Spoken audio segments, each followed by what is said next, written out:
There's a difference between being the husband and being the director. So when we leave home in the morning that we're going to work, we wake up as husband and wife. We get into that car as director and artist and producer. We get on set and we work.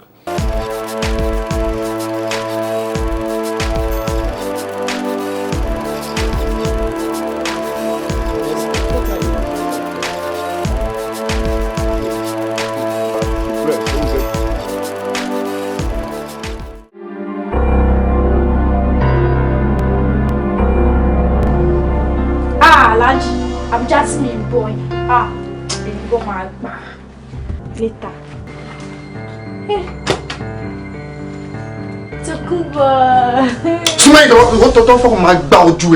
My name is Daniel Ademinokan. I'm a film director, and this particular movie we are talking about today, Oni Temi, I was the director of the movie. I directed the film, I edited the movie, and I also played a character actor in the movie as well.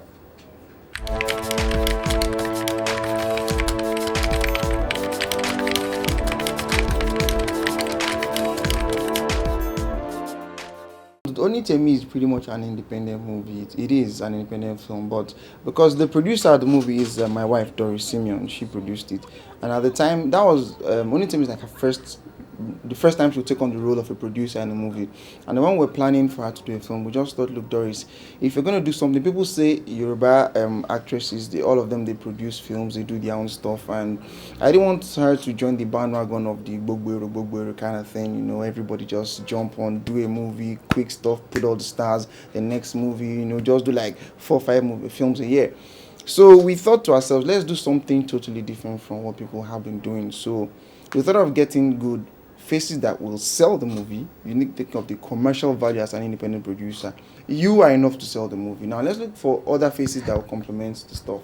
So we thought of Kunle Afolayan, who at that time was very popular, but he's not the kind of, Kunle is not the face you see in virtually every movie you pick on the shelf. So we thought of him. And also my humble self, speaking my South Yoruba. Rose! John, explain to me. Tanya, how did you pass on the phone? Uncle me. Damilo, that I don't pass on. Uncle me. Uncle Onibo. Oh, Mama, Abuja no wa.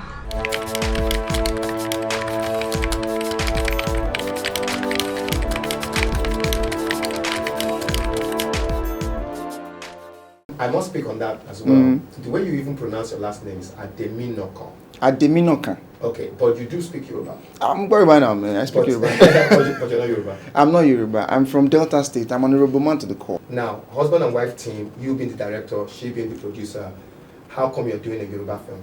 When I make films, first and foremost, I always think of the international market, not just people here, because you'll be amazed how well people identify and recognize the fact that there are filmmakers or there's a film industry in Nigeria. Film business is very present in Nigeria. Now, I thought if a Nigerian film is gonna in any way do something at the Oscars, it will be in the category of international films. And the international film will not be international if it's in English. And that's why I decided to choose the medium of Yoruba films. Yeah.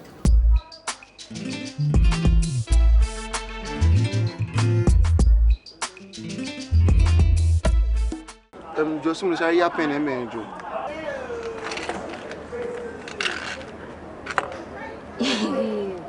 You want him to love your pen?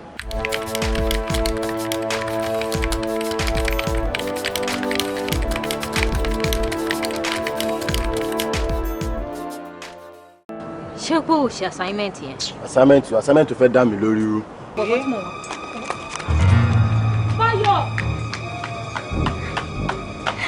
Báyọ̀.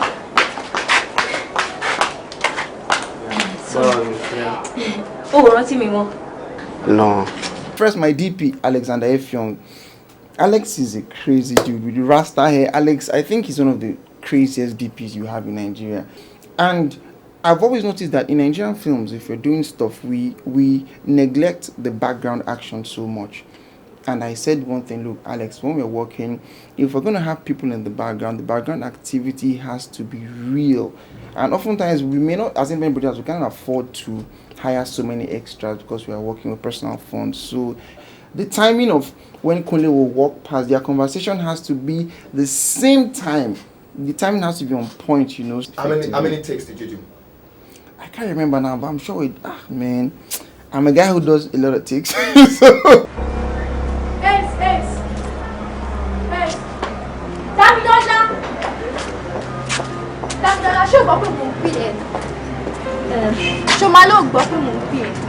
Sorry, Mabi. Me really plays face. O lè má mọ̀ mi o, but mo boyfriend mi. Boyfriend ẹ wo ni ẹ?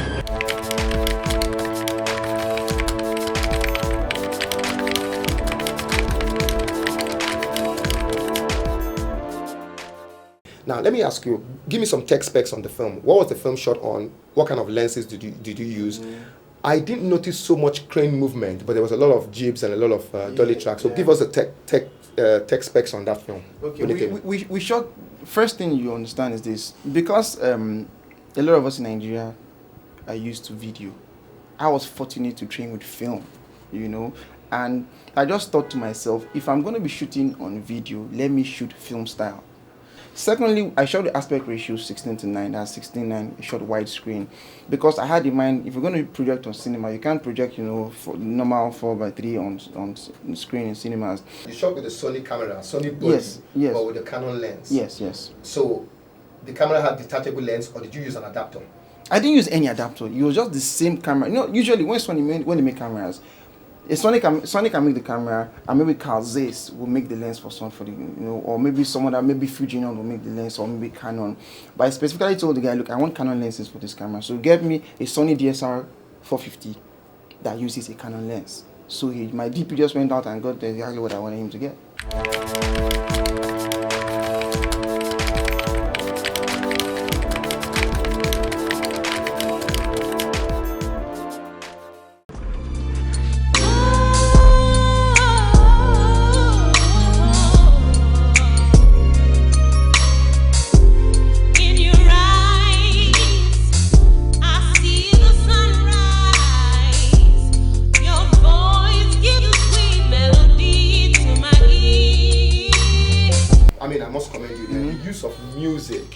And the use of slow dissolve from when she's sitting at one point, lying down. You can tell it's somebody that's troubled and she has a big decision to make and everything.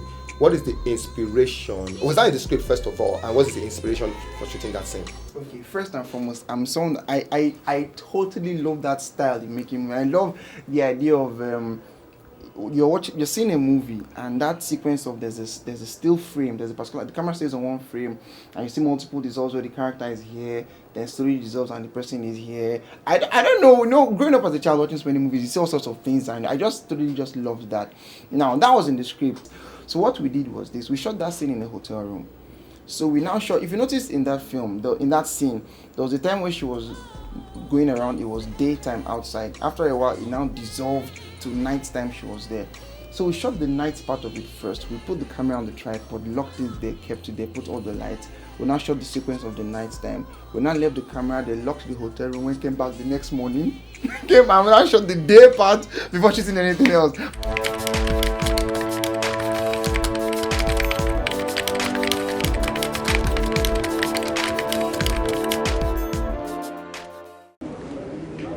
Bayo, mo fẹ́ kó ṣèlérí fún mi pé ó máa padà wá.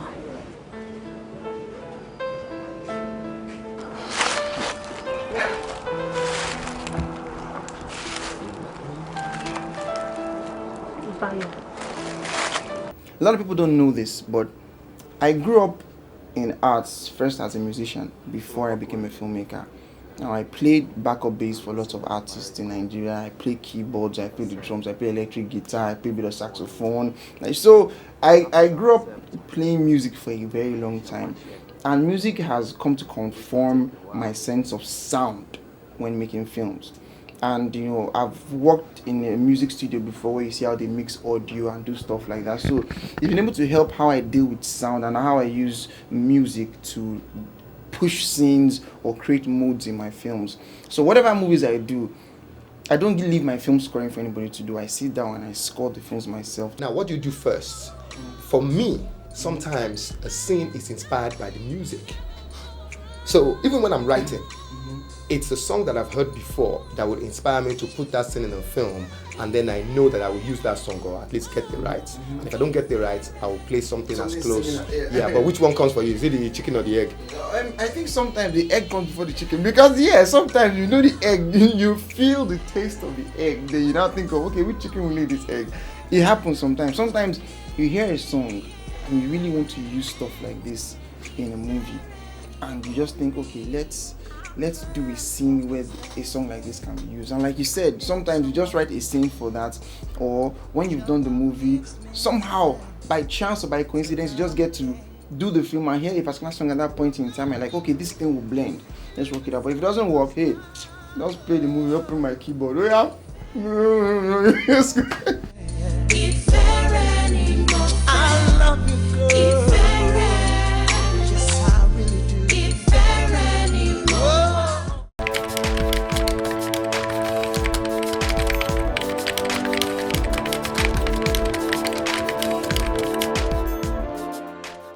I noticed that when I was young, I watched a lot of TV, and that somehow conformed and influenced my being a filmmaker today. I knew when every show was coming up on TV, from Sesame Street to Fraggle Rock to all those crazy space nights, and I knew when everything, Zelda of Terra Hawks, I was watching virtually everything watchable, anything on TV. I would watch Kiddie Vision, anything that was Nigerian, foreign, anything. And at that point in time, I could identify, okay, this scene taking place now, they'll soon move from this wide place to the closer shot of this person. And I didn't know all those things were maybe master or CU or close. I didn't know, but I just knew that this scene has stayed too long on this wide shot. Let this camera move closer to these people now. Why? But now I know exactly what was happening to me then. So you're pretty much one of those frustrated kids as well. When you're watching something, you're thinking something else should be happening on this. Exactly. Yeah, this and thing is frustrated adults as well. When you watch some films now, you're thinking, what is the director thinking about? Or you say director is Sony, you know that kind of thing. And now it's so difficult to watch to see a movie as a viewer. That is the whole point of this program. It's so difficult. This film 101 is trying to get people to watch a film properly, not just watch it because Yabo Joe is in it, or you know that kind of thing. Yeah. And that's what we're doing. I need it, So that's it. Okay. You can't use that. Okay. No, you just take it from what you need. I just noticed that. Okay. We're going to use what you're saying. And then,